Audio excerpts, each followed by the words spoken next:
Yung awa, hindi dapat na mawala sa atin. Pag nawala yung awa sa atin, masama ang implikasyon nun. Hindi rin tayo kaaawaan. Sinasabi yun sa atin at yun ay alam naman natin, ang naaawa ay kaaawaan.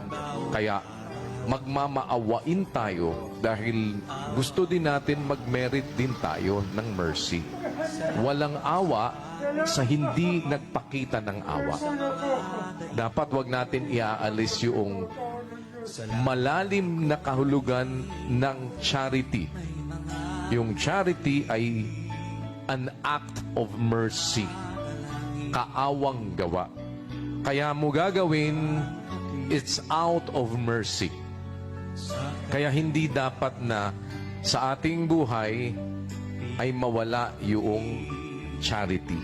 Kasi ibig sabihin nun, nawawalan ka ng awa. Yung kasing charity, huwag niyong kalimutan, it's an act of mercy.